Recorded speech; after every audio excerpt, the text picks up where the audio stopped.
इनके केमिस्ट्री के बारे में आइए देखते हैं कि रासायनिक अभिक्रिया एवं उसके समीकरण के बारे में। तो चैप्टर पहला है, इसमें चैप्टर पहला है, उसमें बात करेंगे रासायनिक अभिक्रिया एवं समीकरण।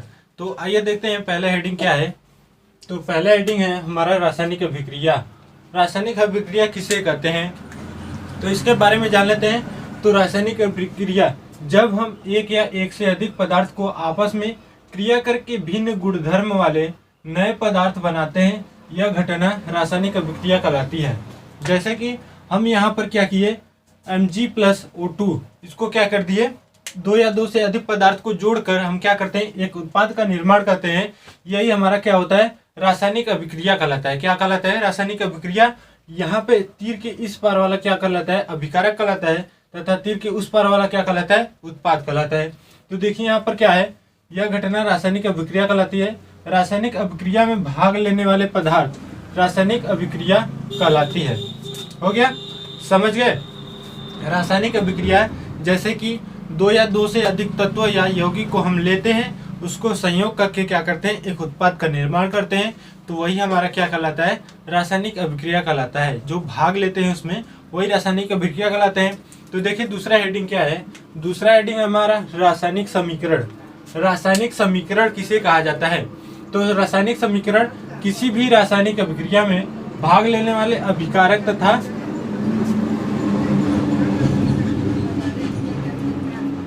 दूसरा हेडिंग क्या है, रासायनिक समीकरण। दूसरा हेडिंग क्या है, रासायनिक समीकरण। तो किसी भी रासायनिक अभिक्रिया में भाग लेने वाले अभिकारकों तथा अभिक्रिया के फलस्वरूप प्राप्त होने वाले उत्पाद के मानक प्रतीक एवं सूत्र को निरूपित करने को रासायनिक समीकरण कहा जाता है। तो रासायनिक समीकरण देखिए हम क्या करते हैं, जैसे कि हमारा ये क्या हो गया, अभिकारक हो गया, ये उत्पाद हो गया। अब जो ये प्रतीक है, जैसे कि हम मैग्नीशियम को Mg से प्रदर्शित करते हैं, पोटेशियम को K से प्रदर्शित करते हैं, सोडियम को Na से प्रदर्शित करते हैं। यही जो प्रतीक है, यही प्रतीक है हमारा क्या कहलाता है, रासायनिक समीकरण कहलाता है। जैसे कि रासायनिक समीकरण कहलाता है, समझ गए। तो देखिए यहाँ पर लिखा गया है, किसी भी रासायनिक अभिक्रिया में भाग लेने वाले अभिकारकों तथा अभिक्रिया के फलस्वरूप जो उत्पाद प्राप्त होता है, उसके मानक प्रतीक के सूत्र निरूपित करने वाले रासायनिक समीकरण कहलाता है। समझ गए, क्लियर हो गया। चलते हैं अगले पे। तो अगला हमारा क्या है, संतुलित रासायनिक समीकरण। क्या है, संतुलित रासायनिक समीकरण। संतुलित रासायनिक समीकरण देख लीजिए, वह रासायनिक समीकरण जिसके दोनों पक्षों अर्थात तीर के निशान के बाईं ओर और दाईं ओर के पक्षों में प्रत्येक तत्व के परमाणु की संख्या क्या हो, समान संतुलित हो, रासायनिक समीकरण कहलाता है। जैसे कि यहाँ पर देख लीजिए, जैसे कि हम बात करें, यहाँ पर देख लीजिए 2Mg+O2 है और 2MgO हो गया। इस साइड अगर इस साइड कितना है, Mg कितना है, 2 है, तो इस साइड भी Mg हमारा 2 होना चाहिए। अगर इस साइड O2, वो कितना है, ऑक्सीजन कितना है, 2 है, तो इस साइड भी हमारा 2 होना चाहिए। दोनों तरफ का तीर के इस पार का और इस पार का, बाईं ओर और दाईं ओर दोनों हमारा बराबर होगा, तो हमारा क्या कहलाएगा, संतुलित रासायनिक समीकरण कहलाएगा। समझ गए। अब देखिए आगे चलते हैं। तो योगात्मक अभिक्रिया, इसके बाद क्या आता है, योगात्मक अभिक्रिया क्या कहलाता है। तो योगात्मक अभिक्रिया, इसके आगे चलते हैं। तो योगात्मक अभिक्रिया क्या कहलाता है, जब दो या दो से अधिक पदार्थ या तत्व यौगिक संयोग करके एक उत्पाद का निर्माण करते हैं, तो ऐसी अभिक्रिया को योगात्मक अभिक्रिया कहलाती है। जैसे कि हम दो तत्व ले लेते हैं या यौगिक ले लेते हैं, उसको हम क्या करते हैं, जोड़ते हैं तो एक उत्पाद का निर्माण कहलाता है। यही हमारा क्या कहलाता है, योगात्मक अभिक्रिया। जैसे कि फार्मूले में यहाँ पर जैसे कि देख लीजिए, Mg 2Mg+O2 जोड़ दिए, हमारा उत्पाद कितना आया, 2MgO आ गया, प्राप्त हो गया हमारा उत्पाद। ये क्या है, अभिकारक है, ये उत्पाद है। दो यौगिक या तत्वों को जोड़कर हमारा क्या, एक उत्पाद का निर्माण करता है, तो वो क्या कहलाता है, संतुलित योगात्मक अभिक्रिया या संयोजन अभिक्रिया कहलाता है। समझ गए। अब चलते हैं अगले टॉपिक पे, वियोजन अभिक्रिया। वियोजन अभिक्रिया क्या है, वह अभिक्रिया जिसमें एक अभिक्रिया विघटित होकर दो या दो से अधिक उत्पाद बनाते हैं वियोजन अभिक्रिया कहलाता है। जैसे कि क्या क्या होता है कि वियोजन अभिक्रिया उसे कहते हैं जो एक उत्पाद होता है वह टूट कर क्या होता है, अलग अलग दो या दो से अधिक अभिकारक का या उत्पाद का निर्माण करता है, उसे क्या कहते हैं, वियोजन अभिक्रिया कहलाता है। जैसे कि यहाँ पर देख लीजिए 2AgCl है, सूर्य के प्रकाश में यह क्या हो रहा है, टूट रहा है 2Ag प्लस Cl2 में टूट जा रहा है। तो यहाँ पर क्या ये जो क्या है अभिकारक, एक अभिकारक दो या दो से अधिक उत्पाद में क्या हो रहे हैं, टूट रहे हैं, इसको क्या कहलाएगा, वियोजन अभिक्रिया कहलाता है। तो वियोजन अभिक्रिया वह अभिकारक जिसमें एक अभिक्रिया विघटित होकर दो या दो से अधिक उत्पाद का बनाते हैं वियोजन अभिक्रिया कहलाता है। तो और देखिए क्वेश्चन 6 क्या है, विस्थापन अभिक्रिया। विस्थापन अभिक्रिया क्या कहलाता है, ऐसी अभिक्रिया जिसमें अधिक अभिक्रियाशील पदार्थ कम क्रियाशील पदार्थ को उसके यौगिक से अलग कर देता है, विस्थापन अभिक्रिया कहलाता है।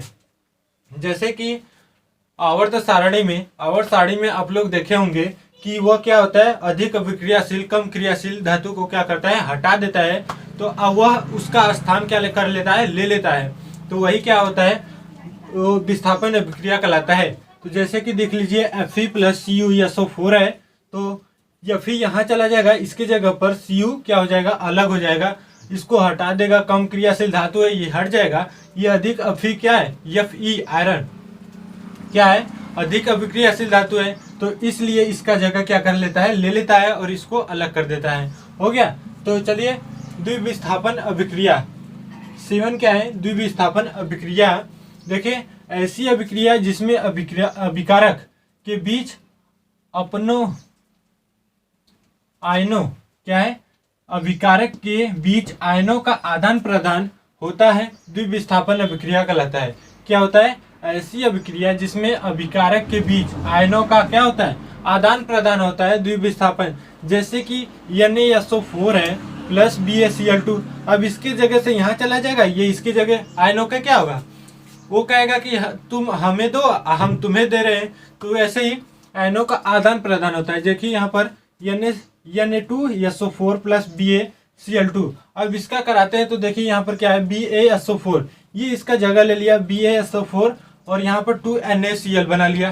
क्या हो रहा है, आयनों का आदान प्रदान हो रहा है, क्या हो रहा है, आयनों का आदान प्रदान हो रहा है, तो इसे क्या कहलाता है, द्विविस्थापन अभिक्रिया कहा जाता है।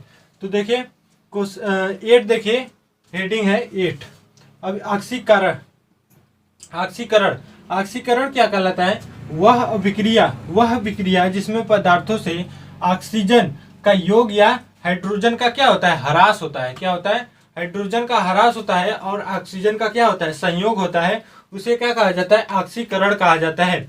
जैसे कि यहाँ पर देख लीजिए, जैसे यहाँ पर देखिए 2Cu हो गया प्लस O2, अब ये जुड़ करके ऑक्सीजन क्या हो रहा है, जुड़ रहा है, संयोग हो रहा है, और हाइड्रोजन तो है नहीं इसमें, तो इसीलिए ऑक्सीजन है क्या हो रहा है, जुड़ रहा है, तो 2CuO बना दिया, हो गया। ऑक्सीकरण क्या होता है, जो ऑक्सीजन क्या होता है, जुड़ता है, और हाइड्रोजन क्या होता है, अलग होता है, उसे क्या कहा जाता है, ऑक्सीकरण कहा जाता है। और देखिए अपचयन की बात करें तो वह अभिक्रिया जिसमें ऑक्सीजन का ह्रास हो या हाइड्रोजन का क्या हो, संयोग हो, या पदार्थ का इलेक्ट्रॉन क्या हो, प्राप्त हो, अपचयन कहलाता है। इसमें क्या होता है, जस्ट उसका उल्टा होता है। क्या होता है, जस्ट उसका उल्टा होता है, ऑक्सीजन का ह्रास होता है इसमें, उसमें क्या होता था, योग होता था, इसमें क्या होगा, ह्रास होगा। हाइड्रोजन का योग इसमें हो रहा है, उसमें क्या हो रहा था, ह्रास हो रहा था, वही अपचयन अभिक्रिया कहलाता है। जैसे कि यहाँ पर देख लीजिए CuO प्लस H2 है, यहाँ पर Cu हो गया, ये H2 क्या हुआ, ये जुड़कर H2O से मिलकर जुड़ गया, हाइड्रोजन क्या हुआ, जुड़ गया, इसीलिए ये क्या है, अपचयन अभिक्रिया कहलाता है। हो गया। चलते हैं अगले हेडिंग पे, रेडॉक्स अभिक्रिया। रेडॉक्स अभिक्रिया क्या होता है, वह रासायनिक अभिक्रिया जिसमें एक अभिकारक का ऑक्सीकरण तथा दूसरे अभिकारक का क्या होता है, अपचयन होता है, रेडॉक्स अभिक्रिया कहलाता है। जैसे कि वह रासायनिक अभिक्रिया जिसमें एक अभिकारक का क्या होता है, ऑक्सीकरण तथा दूसरे का क्या होता है, अपचयन होता है, उसे रेडॉक्स अभिक्रिया कहलाता है। जैसे कि देख लीजिए CuO प्लस H2 है, तो यहाँ से O क्या हुआ, गायब हो गया, कहाँ चला आया, H2O के पास, H2O जुड़ गया Cu, क्या हो रहा है, ऑक्सीकरण तथा अपचन दोनों एक साथ होते हैं तो रेडॉक्स अभिक्रिया कहलाता है। और देखिए ऊष्माक्षेपी अभिक्रिया, ऊष्माक्षेपी अभिक्रिया का कहलाता है वे रासायनिक विक्रिया है जिसमें क्रिया के फलस्वरूप क्या होता है, ऊष्मा उत्पन्न होती है, ऊष्माक्षेपी अभिक्रिया कहलाता है। जैसे कि यहाँ से क्रिया कराया हमने, ऊष्मा उत्पाद में क्या हो, ऊष्मा प्राप्त हो, तो हमें ऊष्माक्षेपी अभिक्रिया कहलाता है। जैसे कि सूत्र देख लीजिए यहाँ पर लिख दिया है। अब इसके बाद करें तो ऊष्माशोषी अभिक्रिया, ऊष्माशोषी अभिक्रिया क्या कहलाता है, वे रासायनिक अभिक्रियाएं जिसकी प्रगति में कुछ ऊष्मा का शोषण होता है, ऊष्माशोषी अभिक्रिया कहलाती है। जैसे कि यहाँ पर देख लीजिए 2HgO है, उसमें ऊष्मा जोड़ दिए तो क्या हमारा प्राप्त हुआ, 2Hg + O2, क्या हुआ, ऊष्मा को ऊष्माशोषी मतलब क्या होता है, सोखता है, ऊष्माक्षेपी मतलब ऊष्मा उत्पन्न करता है, क्या है, ऊष्मा निकालता है। हो गया, आज के लिए इतना ही। Have a nice day. कल अगले वीडियो में मिलेंगे हम। चलते हैं आज। यदि मेरा वीडियो पसंद है तो मेरे चैनल को सब्सक्राइब एवं लाइक जरूर कीजिएगा।